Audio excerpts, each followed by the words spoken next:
अपने दर्शकों को नमस्ते, प्रणाम, सलाम, जोहार, जय हिंद।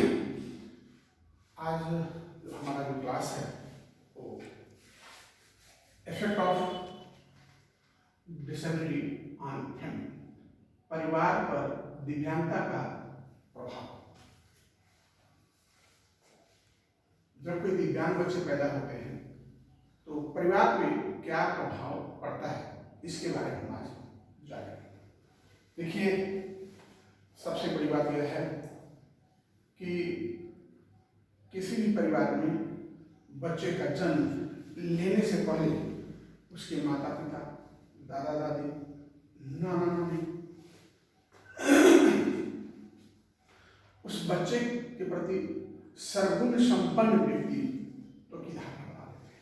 यानी कहने का मतलब है कि जब कोई बच्चा पैदा लेने से पूर्व माँ के गर्भ में रहता है तो उसी वक्त उसके परिवार वालों ने बहुत सारे धारणाएं संजोग लेती हैं। जैसे सोहर में गाते हैं ना कि बबुआ राजा धीराज हुई हैं, कुलवा के नाज हुई हैं, बहुत सारी चीजें हैं लोग गाते हैं अपने शब्दों में।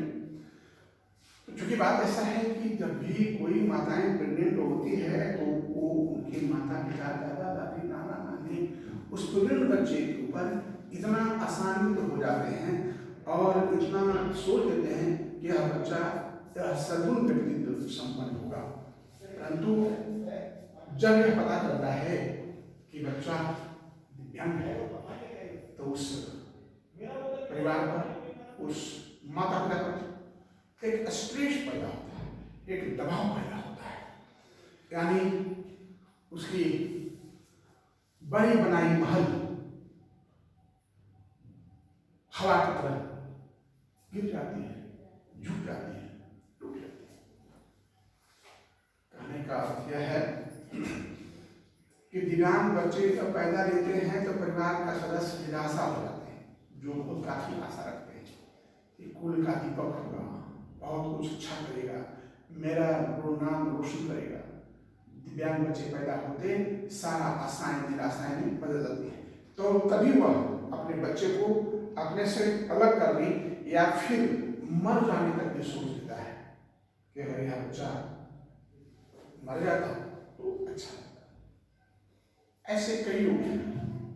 आज भी मैं कई अभिभावक को ऐसे देख रहे हैं कि दिव्यांग बच्चों से हुए जो सीवियर ऑटिज्म हाइपरएक्टिव है, घर में टीवी तोड़ दे रहा है। कल ही मैं एक अभिभावक के यहाँ में गया था तो मैं देखा वो बाथरूम का मीट करवा दिया है, ये सारा जो इलेक्ट्रिक स्विच है ये सब वो तोड़ फोड़ कर दिया है।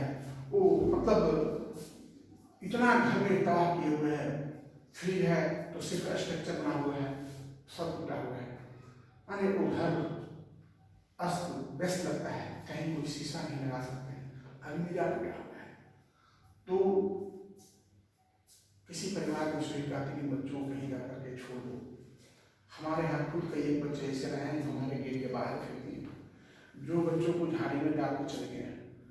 कई एक बच्चों को मैंने देखा और आपके जो चाइल्ड वेलफेयर कमेटी होते हैं हर एक जिलों में 9 जस्टिस बोर्ड के तहत, उसमें मैं काम किया हूँ, इसलिए मुझे इसके बारे में बहुत अच्छी अनुभव है दिव्यांगता और बच्चों के बारे में।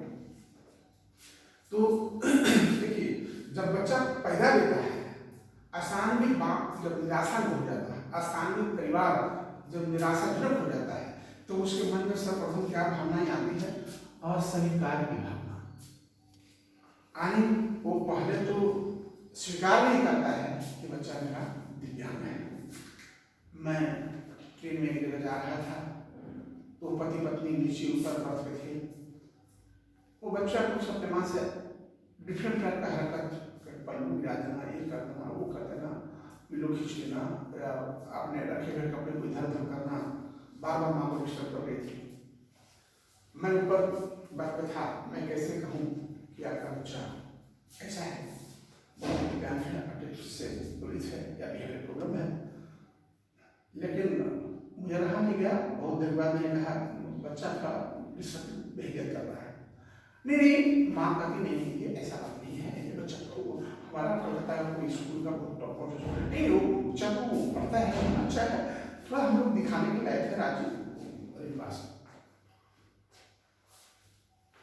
मैंने कहा बस वही मैं कह रहा हूँ, उसको लड़ाई से लेकर कर रहा है, कुछ मानसिक समस्याएं हैं। माँ तो कोई मानने को तैयार होती नहीं कि हमारा बच्चा दिव्यांग है। पिताजी थे, हाँ सर जी आपने क्या कहा। मैं राजेश जी करके धन्यवाद तक उनके साथ उस बच्चे के बारे में बताते हैं। वो लोग बहुत क्यूरियोसिटी के साथ, इच्छा के साथ हमसे पूछते रहे। हमने भी माँ सोचती के पास जितने ज्ञान थी मैं उनको बताता रहा। तो क्या है कि फर्स्ट अस्वीकार की भावना होती है, माँ बाप उसे स्वीकारते नहीं है कि मेरा बच्चा दिव्यांग है। ठीक है, ऐसी स्थिति में हम सोचता है कि मेरा बच्चा ऐसा नहीं हो सकता, अथवा कहीं बच्चा बदला तो नहीं गया हॉस्पिटल में या प्रसव के वक्त। ये भी लोग सोच रखते हैं मन में कि ऐसा भावना भावक के मन में उत्पन्न होने लगती है, माने डिफरेंट टाइप्स ऑफ थिंकिंग उनके मन में आने लगता है कि बच्चा बदला गया, हमारा बच्चा ऐसा कैसे होगा, नहीं हो सकता, हमने बहुत अच्छा अवस्था में सब कुछ केयर किया है। तो पहला होता है फर्स्ट स्ट्रेस परिवार पर, माता पिता पर अस्वीकार की भावना। सेकेंड दोषारोपित करना। देखिए दोषारोपित करना का मतलब है कि परिवार वाले लोग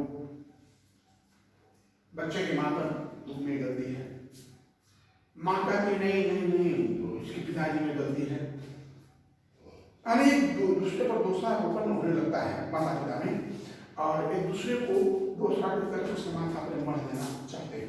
कभी कभी भैया आपस में ऐसा गुस्सा और झंझाहट होता है कि कई एक मामले में मैंने इस धनबाद में कम से कम 20 मामले को विगत 35 वर्षों में देखा है, जो कि दिव्यांग बच्चा होने के कारण पिता ने पत्नी को छोड़ दिया है। अभी भी कई मामले को मैं जानता हूँ। तो यहाँ तक स्थिति हो जाती है कि एक परिवार दूसरे परिवार को दोषारोपित करना लगते हैं। ससुराल वाले मेहरा को, मेहरा वाले ससुराल को, पति पत्नी को पत्नी पति को दोष दे देते, तुम में कमी है, तुम में कमी है। दूसरी बात आगे डर की भावना। देखिए क्या क्या बच्चा दिव्यांग होने के बाद परिवार में क्या क्या समस्याएं होती है, मन में क्या क्या उत्पन्न होता है, परिवार के मन में डर की भावना। किसी भी परिवार में दिव्यांग बच्चा पैदा होने की स्थिति में आगे माता पिता दूसरा बच्चा जन्म देने से डरने लगते हैं। यहाँ भी कई मैंने देखा है कि पहला बच्चा दिव्यांग हो गया तो डॉक्टर से सलाह दिया, बहुत किया, कहीं दूसरा बच्चा दिव्यांग हो गया, दूसरे बच्चे भी दिव्यांग हो गए, तीसरे बच्चे दिव्यांग हो गए, चौथ माने एक घर में 4 बच्चे दिव्यांग। क्या होगा उस माता पिता, ऐसी घरों में मैंने देखा।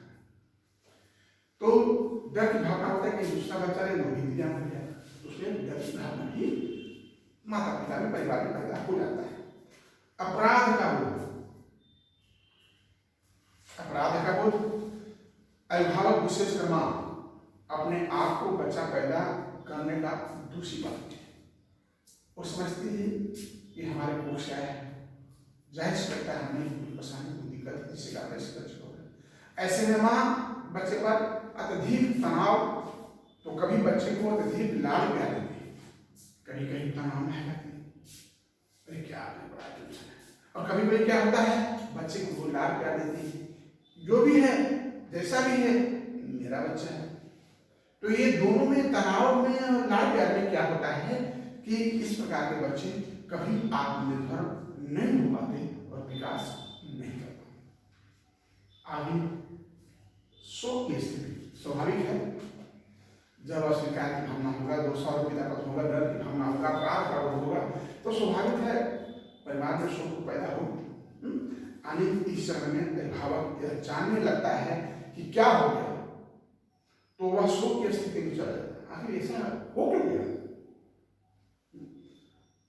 जब आप अपने बाल बच्चे के प्रति इच्छा रखते हैं कि हमारा बच्चा पढ़कर इंजीनियर, डॉक्टर बनेगा, IAS बनेगा, UPSC करेगा, और यदि आप पढ़ाने लिखाने लाख करोड़ खर्च करने के बाद भी अगर आपका बच्चा लुटेरा और चोर डकैत निकल जाता है, रेप पर फिफर रबर निकल जाता है, तो आप पर क्या बीतती होगी ये कहने की आवश्यकता नहीं है। उसी तरह से क्या है कि एक शोक की लहर हो जाता है, यानी अभिभावक बच्चे को बोझ समझने लगता है और क्या करता है कि किसी संस्थान को सौंप देता है बच्चा, और नहीं तो किसी मंदिर में जाकर के दे देगा ताकि वहाँ के लोग, यहाँ भी बगल में हमारा शक्ति मंदिर है, ऐसे 2 घटनाएं हमारे यहाँ है कि वहाँ से बच्चे उठा करके हमारे जीवन में दे दिया गया है। मैंने उसकी सेवा शुश्रूषा की है।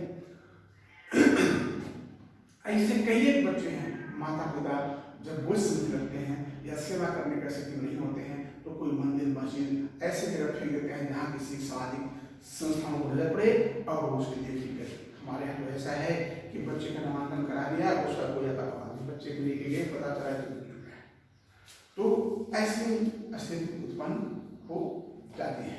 इसके बाद छठा क्या है, अलग रखने की स्थिति। देखिए अलग रखने, अलग करने की स्थिति क्या है कि इस चरण में सर्व अपराध का भावना होता है। माता पिता परिवार में सर्व कि लोग क्या कहेगा, कैसा कर्म किया था इसका बच्चा ऐसा हो, लोग कहते हैं वो देखो कैसा कर्म किया बच्चा ऐसा हो, तो उसको सर्व अपराध की भावना होता है और परिणाम क्या होता है, वो अपने बच्चे को अपने साथ कहीं नहीं ले जाता, ना मार्केट ले जाता, ना परिवार में ले जाता, ना शॉपिंग में ले जाता और नहीं वह किसी पार्टी में ले जाता, ना कोई शादी विवाह में ले जाता, माने उसको अलग कर देता है। यानी कोई अपने दिव्यांग बच्चे को सामाजिक अवसर पर भी अन्य क्रियाओं में दूर रखता है, ऐसा उच्च वर्ग में ज्यादा देखा जाता है। ऐसे बच्चे ही आगे चलकर क्या होता है, उग्र और विध्वंसकारी हो जाएगा। जब उसको आप अलग रखेंगे तो मन में सोचेगा कि क्या बात है, तो उसमें उग्र और विध्वंसकारी भावनाएं उत्पन्न हो जाएगी। स्वाभाविक है, लोग ऐसे बच्चों को ले जाना नहीं चाहते हैं, अरे बाहर फेंकेगा, लोग क्या कहेगा, हंसेगा, कैसा करूं कैसा बच्चा हो सकता है। इसके बाद अत्यधिक अपेक्षाएं। कई एक मामलों में देखिए अभिभावक को पहले बताया कि बच्चा जैसे गर्भाधान होता है बच्चे का तो पूरी परिवार मैटरनल या फिर ससुराली नहरा जहाँ का हो सारे परिवार का उस पर एक आसानी हो जाता है और बहुत काफ़ी अपेक्षाएं उस बच्चे से रखता है कि हमारा कुल का दीपक होगा, हमारा नाम रोशन करने वाला होगा, हमारा बउआ 100 में 1000 में 1 होगा। कभी कभी अभिभावक में दिव्यांग बच्चे के प्रति उनकी क्षमता से ज्यादा ऐसे में अभिभावक उन पर ज्यादा समय व्यतीत करते क्या होता है, पूरा ध्यान बच्चे को देने लगते हैं। यहाँ तक कि कई माताएं अपना नौकरी छोड़ दी बच्चे की सेवा में और अपना पूरा धन लुटाएंगे, पर उनको पता नहीं है ऐसे बच्चे को चिकित्सक की जरूरत नहीं, ऐसे बच्चे को विशेष शिक्षा की जरूरत, ऐसे बच्चे को चिकित्सालय की जरूरत नहीं, ऐसे बच्चे को विशेष विद्यालय की जरूरत, पर उन्होंने महत्वों को समझाया।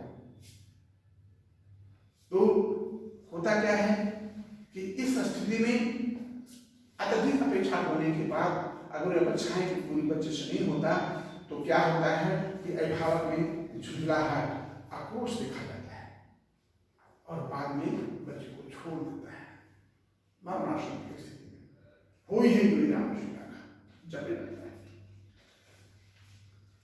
अब आता है अंतिम में वो स्वीकार की भावना। एक पहला स्वीकार की भावना, दोषारोप की दूसरे में करना, डर की भावना, अपराध बोध होना की गलती कहीं है, अलग रखने की स्थिति, इतना भावना बच्चे को उत्पन्न होने के बाद परिवार में उसके माता पिता में होता है। लास्ट स्वीकार की भावना है अंतिम, जब सब जगह से हार के थक पे तो वे सोच लेते हैं कि अब इसको स्वीकारना ही पड़ेगा, आने ना स्वीकार अस्वीकार करने से कोई फायदा नहीं है। यह चरण लगभग अंतिम चरण होता है। इसमें भाव बच्चे को दिव्यांगता एवं बच्चे के स्वीकार करने लगते हैं, यानी दिव्यांग बच्चे को भी दूसरे बच्चे जैसा माहौल दिया जाने लगता है। इसके परिणाम स्वरूप बच्चे के प्रति कुछ लक्ष्य निर्धारित करते हुए अभिभावक अपने व्यवहार में सुधार लाता है और परिवार में थोड़ा खुशियां आ जाती है। जो परेशानी और टेंशन था वो लगता है कि जो इतना होने के बाद भी हमारा बच्चा जीवन जीने लायक बन गया तो बहुत है। आगे सामाजिक बहिष्कार, ये माता का कहना। अब देखिए सामाजिक बहिष्कार, सामाजिक बहिष्कार क्या है? दिव्यांग बच्चे पैदा होने की स्थिति में अन्य बच्चे पर भी इसकी जिम्मेदारियां आ जाती हैं। इसका परिणाम यह होता है कि बच्चा समय से पहले बड़ा बन जाता है। दिव्यांग बच्चे को बोझ समझने लगता है। दिव्यांग बच्चा क्या समझता है?